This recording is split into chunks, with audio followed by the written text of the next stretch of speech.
اور تیسرا کام تسبیحات. اللہ کا نام ہے نا اس میں. دیکھو لا الہ الا اللہ اس وقت نکلا نا جب جہاز ہچکولے کھانے لگا, تو ابھی کوئی بھی ہچکولے نہیں کھا رہا, ابھی نہ کوئی اللہ الحمدللہ کچھ بھی نہیں ہو رہا. تو ابھی لا الہ الا اللہ صبح 100 دفعہ, شام کو 100 دفعہ. تیسرا کلمہ پڑھ لیا سبحان اللہ والحمد للہ ولا الہ الا اللہ واللہ اکبر.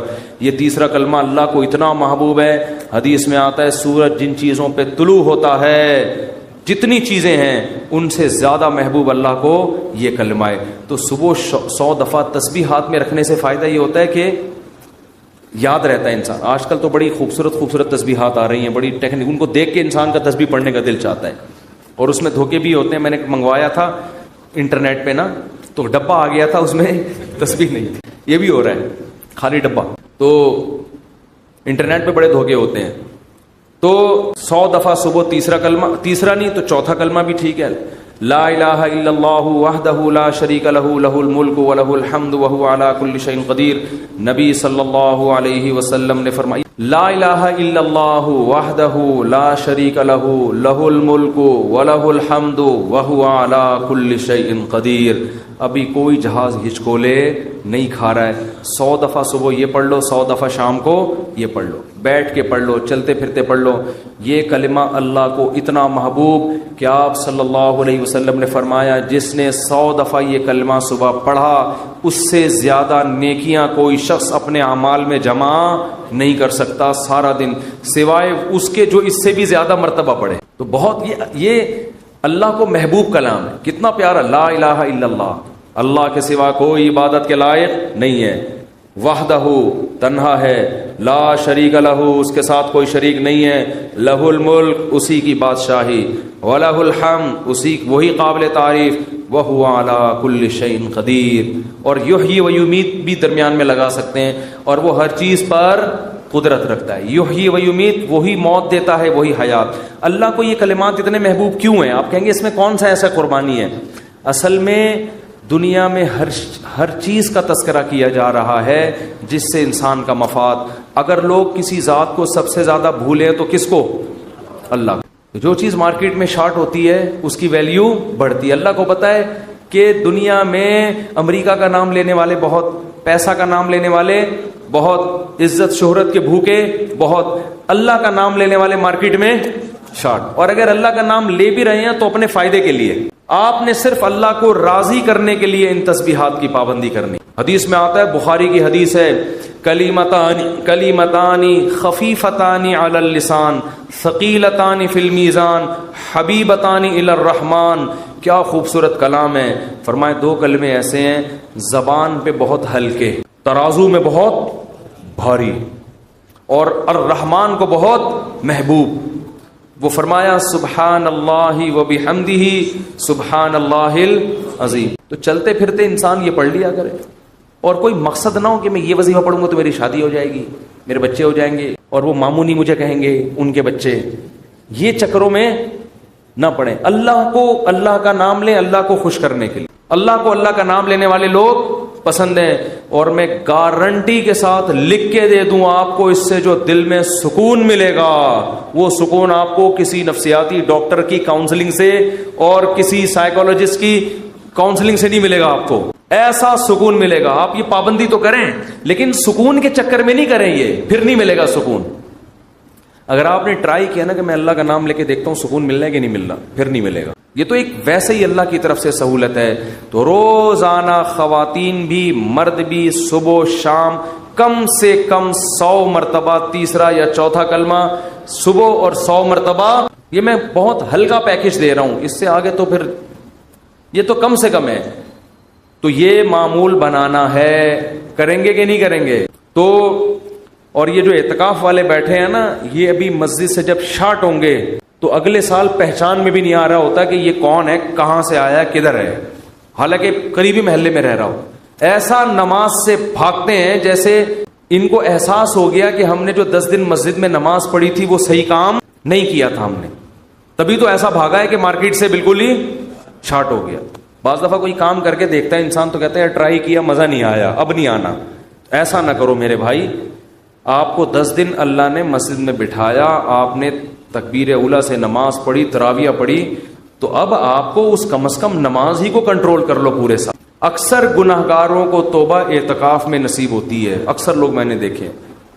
تو آپ اس توبہ پر قائم رہیں، مسجد سے تعلق بولو بھائی برقرار رکھیں، اور قرآن کی روزانہ تلاوت کا معمول ہو، اور ذکر کا معمول، دعا کا معمول. یہ 3 معمول گھروں میں پابندی سے بنانے، مردوں نے بھی اور خواتین کے جو ایام ہوتے ہیں جن میں وہ مینسز سے ہوتی ہیں، اس میں صرف تلاوت نہیں کر سکتی، وہ دعا بھی مانگ سکتی ہیں اور تسبیحات. اس تسبیح میں 10 دفعہ درود شریف اور استغفار کا بھی اضافہ کر لیں. جب 100 دفعہ تیسرا کلمہ ہوگا نا، اس سے پہلے 10 دفعہ درود شریف اور 10 دفعہ استغفار. تو یہ معمول بنائیں، اس سے انشاءاللہ سکون ملے گا. قرآن کہتے ہیں الا بذکر اللہ تطمئن القلوب، اللہ فرماتے ہیں اللہ کے ذکر سے دلوں کو سکون ملتا ہے. ہمارے حضرت کیا فرمایا کرتے تھے کہ جب بیٹھو تو 10 دفعہ استغفار، گناہوں کی معافی، 10 دفعہ درود شریف. پھر کیا کرنا ہے، یہ بہت اہم اس میں سبق ہے، اس لیے میں یہ بتا رہا ہوں کہ کیا یہ ہمیں نصیحت کرتے تھے. پھر کیا کرنا ہے، یہ مراقبہ کرنا ہے کہ جب تک کسی باغیچے سے جھاڑیوں کو صاف نہ کیا جائے، پھول بوٹے اس میں پیدا نہیں ہوتے. تو جب تک دل میں دنیا کے جو گٹر اور دنیا کے محبت کے جو گٹر ابل رہے، اس کو گٹر ہی کہا کرو. دنیا مردار کی محبت کی کیا یہ گٹر ہے، دنیا مردار کی محبت کے گٹر یہ جب تک بند نہیں ہوں گے، اللہ کی محبت کے چشمے نہیں پھوٹیں گے. ایک ہی سوراخ سے گٹر کا پانی بھی نکل رہا ہو اور چشمہ بھی نکل رہا ہو، کبھی دیکھا آپ نے؟ بولو نا کیا ہو گیا بھائی. جس سوراخ سے چشمے نکلتے ہیں ان سے گٹر کے پانی نہیں نکلتے، اور جن سوراخوں سے کراچی میں تو الحمدللہ یہ مثال سمجھانے کی ضرورت ہی نہیں ہے، ہر سوراخ سے گٹر کا پانی نکل رہا ہے. تو کبھی آپ نے دیکھا چشمے ابلتے ہوئے کراچی میں؟ تو جس دل میں دنیا مردار کے گٹر کا پانی ابلتا ہو، اس دل میں اللہ کی محبت کے چشمے نہیں پھوٹ سکتے. تو یہ حضرت فرماتے تھے یہ مثال سوچیں. کیوں سوچیں آگے بتا رہا ہوں میں. پھر ایک اور مثال سوچیں، اور یہ ہمارے سب اکابر بتاتے رہے ہیں، صرف ہمارے حضرت کی بات نہیں ہے. دوسری کیا مثال کہ جب سفید کپڑوں کو نیل لگایا جاتا ہے اس میں چمک پیدا کرنے کے لیے، تو پہلے میل کچیل کو صاف کیا جاتا ہے. ڈائریکٹ نیل نہیں لگا دیا جاتا ورنہ عجیب سا لگے گا. پہلے اس کا میل اتارا جاتا ہے، اس کے بعد اس میں برائٹنس پیدا کرنے کے لیے، اٹریکشن پیدا کرنے کے لیے، اس گند اور میل کچیل کو دور کرنے کے بعد پھر اس کو نیل کے پانی میں ڈبویا جاتا ہے. پھر کیسا اجلا اجلا اور چمکتا ہوا نظر آتا ہے وہ. تو جب تک دل میں اللہ کے غیر کی محبت کا گند صاف نہیں ہوگا، اللہ کی محبت کے نیل سے دل چمکدار نہیں ہوگا. یہاں تک کھوپڑی شریف میں بات آ گئی ہوگی میرا خیال ہے. پھر حضرت فرماتے تھے پھر اس کے بعد کیا کرنا ہے. ابھی تو یہ سوچنا ہے نا، سوچنے کے بعد کیا کرنا ہے. پھر اس کے بعد قبلہ رخ بیٹھ کے لا الہ الا اللہ کی ضرب لگانی ہے. آپ لوگ یہ کام نہ شروع کر دیں، وجہ میں بتاؤں گا آخر میں.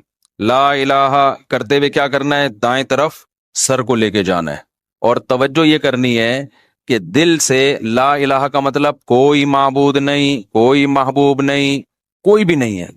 دل سے کیا کرنا ہے، سب کو نکال کے باہر الا اللہ. پھر واپس گردن کو لانا ہے اور دل پہ چوٹ مارنی ہے، کس کی؟ الا اللہ. لا الہ الا اللہ، لا الہ الا اللہ. کوئی نہیں ہے، صرف کون ہے؟ اللہ. تو اس کوئی نہیں میں نا یہ سارا گند نکالنا ہے. یہ گاڑی بھی نہیں ہے، یہ بنگلہ بھی نہیں ہے، یہ پیسہ جس پہ رالیں ٹپکتی رہتی ہیں ہر وقت، اور کسی کو کوئی معشوق ہو اس کو بھی نکال دو اسی بہانے. موقع اچھا ہے، پاگل ہو رہا ہے اس کے پیچھے، اپنی صحت خراب کر رہا ہے، اپنا ایمان خراب کر رہا ہے. تو لا الہ دل سے باہر، الا اللہ صرف کون؟ اللہ.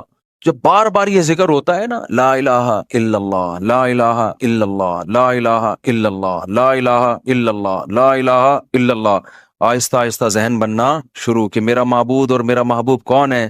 الا اللہ، بس اللہ ہے. اس پہ میرا خیال ہے کسی کو علمی لحاظ سے اشکال ہو سکتا ہے، بھائی اس حدیث، اس ذکر کا اور اس اسٹائل کا قرآن و سنت میں کوئی ثبوت؟ اس ذکر کا تو ہے لا الہ الا اللہ کا، اس اسٹائل کا تو کوئی ثبوت نہیں ہے. تو خوب سمجھ لیں کہ بطور علاج جب کوئی چیز کی جاتی ہے نا، اس کو تصوف میں شغل کہا جاتا ہے. ایک ہوتا ہے ذکر، ایک ہوتا ہے شغل. تو جو بطور علاج کے جو چیز کی جاتی ہے، مائنڈ بنانے کے لیے کی جاتی ہے، اس کے لیے ثبوت کی ضرورت نہیں ہوتی، اس کے لیے ثبوت کی ضرورت نہیں ہوتی. اس کو سنت اگر کوئی سمجھے گا تو پھر کیا ہے؟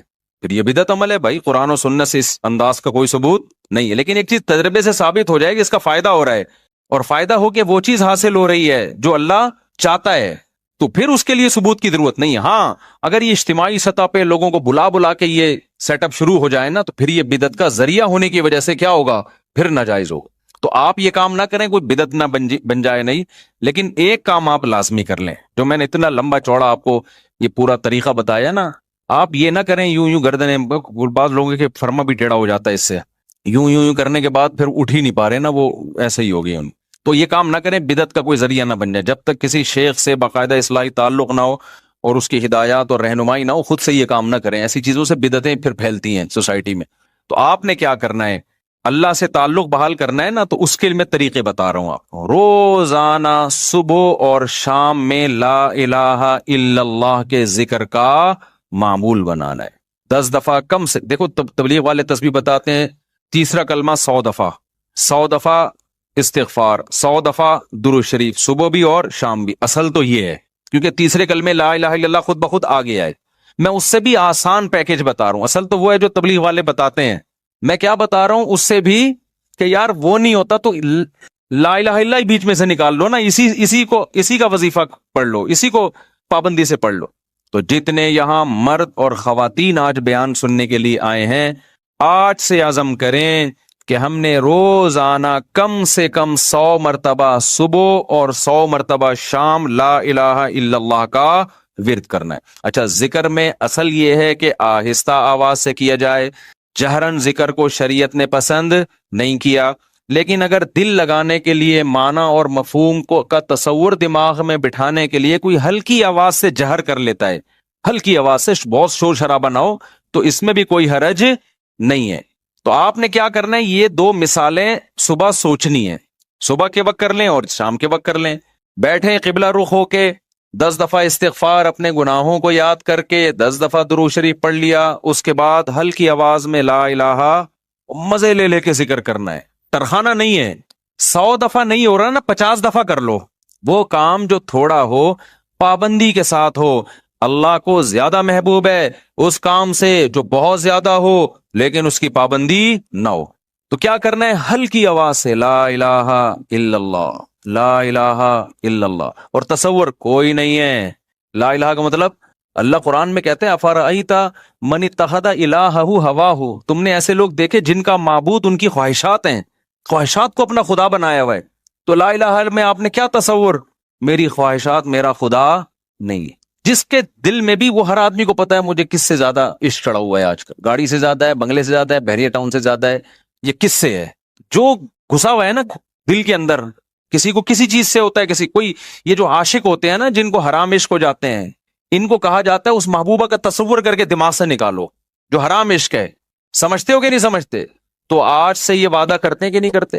10 دفعہ استغفار، 10 دفعہ درود شریف. پھر یہ مثال بھی سوچنی ہے کہ جب تک جھاڑیاں صاف نہ کی جائیں، پھول بوٹے اس کھیتی میں پیدا نہیں ہوتے. تو میں نے بھی جب تک یہ گند اپنے دل سے نہیں نکالوں گا نا، اس وقت اللہ کی محبت کے چشمے نہیں پھوٹیں گے. اسی نیت سے کہتا ہوں لا الہ کوئی نہیں ہے الا اللہ. صرف کون ہے؟ خدا کی قسم لا الہ الا اللہ اگر آپ نے چند مہینے کر لیا، اتنا فائدہ ہوگا کہ آپ کی زندگی تبدیل ہو جائے گی. اور جتنے نفسیاتی ڈاکٹر جو آپ کو مختلف قسم کی ڈپریشنوں کے علاج بتا رہے ہیں نا، سارے فیل ہیں اس کے سامنے. لیکن شیطان کرنے نہیں دیتا کام. 2 دن کریں گے، صوفی بن کے بیٹھ جائیں گے. اس کے بعد اب یہ تو ایسی کچھ فائدہ تو ہو نہیں رہا. چھوڑو یار، اللہ کا نام لینے کی توفیق تو مل رہی ہے نا. فائدے کو مت دیکھو، یہ نہیں دیکھنا کہ فائدہ ہو رہا ہے کہ نہیں ہو. بس نام بھی اللہ کا لینے کی توفیق مل گئی تو یہ فائدہ بھی بہت ہے. لیکن ہوگا فائدہ انشاءاللہ. ایک کام یہ کرنا ہے پوری زندگی پابندی کے ساتھ. اور اگر کسی سے بیٹھا نہیں جاتا، بعض لوگ ایسے ہیں کہ ان کے اسپرنگ لگے ہوئے ہیں، وہ ایک جگہ بیٹھ ہی نہیں سکتے. جہاں بیٹھیں گے اسپرنگ ان کو اٹھا کے دوسری جگہ لے جائے گا، وہاں بیٹھیں گے اسپرنگ اٹھا کے ان کو تیسری جگہ لے جائے گا. وہ بیٹھ ہی نہیں سکتے. تو چلتے پھرتے کر لو یار. جس طرح آپ کا دل لگ رہا ہے، آپ کا دماغ معنی اور مفہوم کی طرف جا رہا ہے، اس طرح کر لو. سمجھتے ہو کہ نہیں سمجھتے؟ نہیں بیٹھا جا رہا، چلتے ہوئے کر لو، ڈرائیونگ کے دوران کر لو. لیکن ترجمہ اور مفہوم سوچ کے یہ ذکر کرنا ہے. سمجھتے ہو؟ دوسرا کام، اللہ سے تعلق بحال کرنے کے لیے روزانہ ایک ٹائم دعا مانگنے کا معمول بناؤ.